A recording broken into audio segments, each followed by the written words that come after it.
Well, what do you know? The episode played out basically exactly as I hoped it would. Okay, so, nothing to talk about as the tribes are coming back. Fast forward to the Redemption Island duel. That duel had two surprising outcomes, because what I was expecting was that if Candace or John, especially John, were to pull ahead of the other two, they would wait to see what the other person was doing. And in John's case, if it looked like Marissa was going to be Candace, he would just wait until Candace was done and then, well, he would give up, obviously. I was totally surprised when he didn't give up and instead just whipped right through that puzzle. That was kind of shocking because, okay, now, I don't want to make this seem like I'm saying that he would give up because the man trying to look out for the woman, which is sort of what Rupert did, but that was just one part of his reasoning. Yes, it was the man looking out for his wife, but also he knew his wife wanted to play, and he knows that he's played 3 times. He made it to the jury all 3 times, and deep into the jury twice. So he had good reason to do what he did, because his wife gets to play. And also, he knows that he has a good fan base. I'm still a big supporter of him pre-HVV, mind you. And I do like what he did in here, just he didn't get a good edit, along with half the other people, but anyways.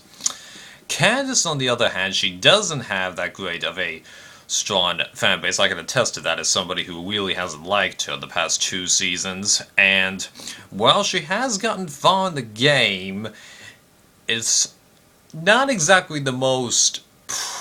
She's not exactly super proud of it. I mean, like, in her Ponderosa video for HVV, she admits that she kinda whined a little bit about postponing her wedding to come on to HVV. Well, I'm glad she actually did end up marrying John, because it seems like it's helped her out, along with the fact that she's just been away from the show for a while. But it's just, there's still more to Candace playing, and John strikes me as somebody who will take whatever fate comes to him and just state, hey, I'm fine with it, because even after he got blindsided, he just goes, I got blindsided, but I know what I did wrong, who blindsided me, and I'm fine with it. So, even if he only plays once and then comes back, and if his wife gets way farther than him, he'll be fine with it. So that's why I expected that of him, so I was surprised that he went that far ahead. That took a while to explain, didn't it?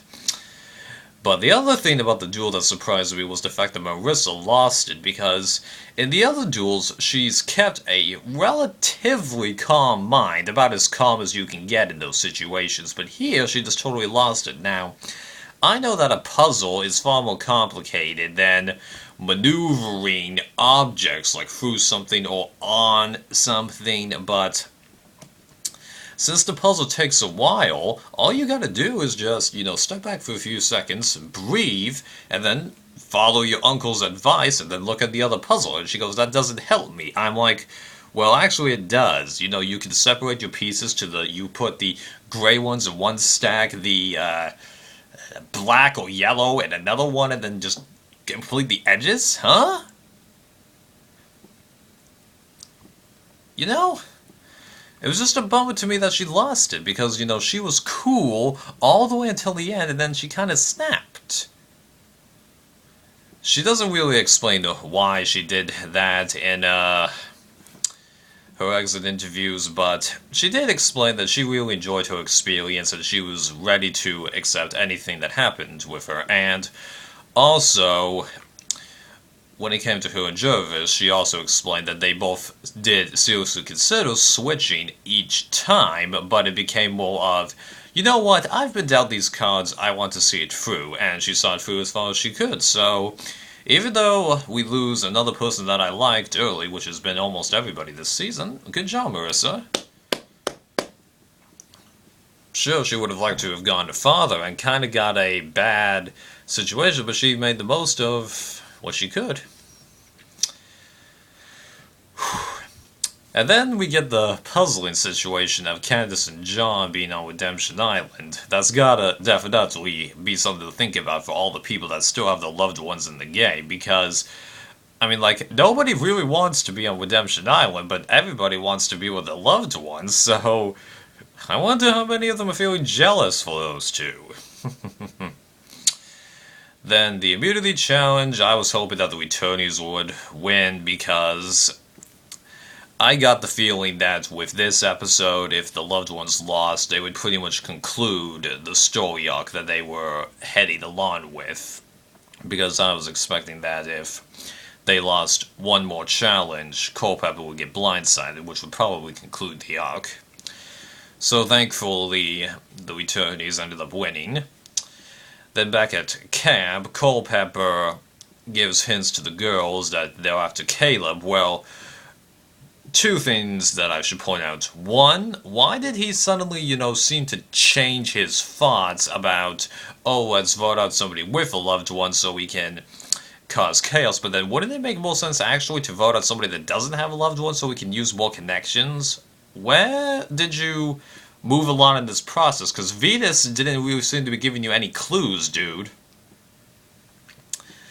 And then the other thing I want to point out with this is that while it isn't exactly the same, it's an interaction like this that gets the leader of an alliance not trusted by other members of the alliance, because a lot of people complain about, oh, nobody ever wanted to turn against Rob, oh, no one ever wanted to turn against Coach, oh, no one wanted to vote out Kim. Well, hello, all it would have taken was one wrong conversation with somebody and the right person to see that, or just one delayed response to a question by Jeff, and then the whole thing crumbles.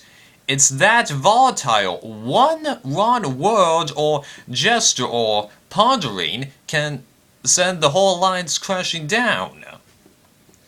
Because I've always made this line of reasoning for Redemption Island, South Pacific, and One World. Everyone in that season could have voted out Boston Rob, Coach, or Kim. They just chose not to. They had tons of chances to do it. It would have just taken one wrong thing for those three people I mentioned to send it all crumbling down, and it didn't happen. They are not invincible. Everybody had the ability. Okay?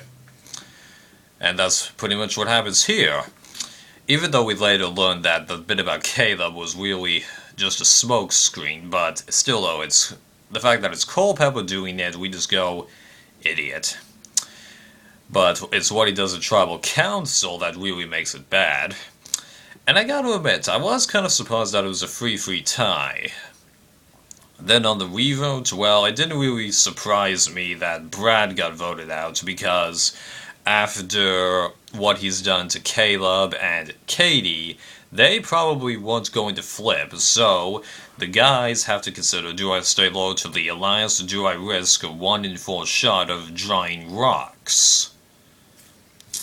And you gotta remember, this isn't like the merge in South Pacific, where if Cochrane had stuck with Savai, it would have been a 1 in 7 chance to pull a rock, but in a situation like this, okay, a 1 in 7 chance of you yourself drawing the rock is a lot better than a 1 in 4, even if it means a 3 or 4 out of 7 chance that your tribe will be in the minority. That is something that many people aren't willing to do, but they know they'll be in the minority if they switch the vote.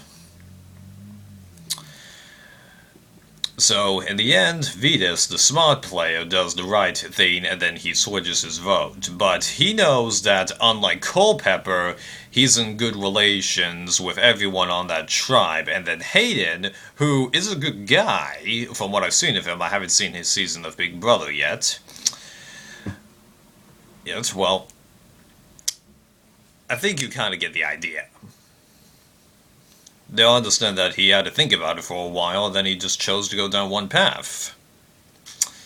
But do I think that this decision of Flippy is going to come back to haunt Vetus? Nah. I think him and Katie are perfectly safe. It's the other three that'll be talked about on that tribe, so I'm looking forward to that. So what do I think is going to happen next week? Even though Monica is thinking about taking her husband's spot, I strongly doubt that she'll take it because given how accepting Culpepper was when he got sent to Redemption Island, he's going to go up against Candace and her husband.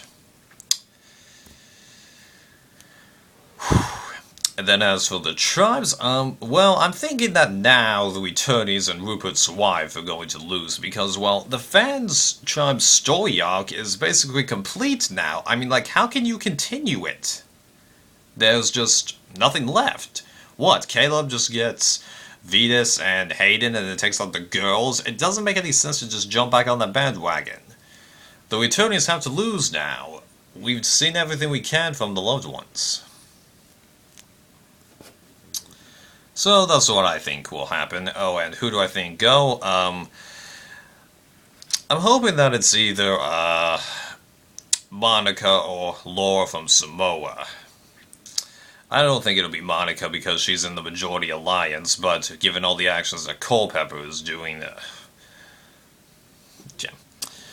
So I know I promised that these videos were going to be shorter, but so much happens in this season that, I can't really condense it.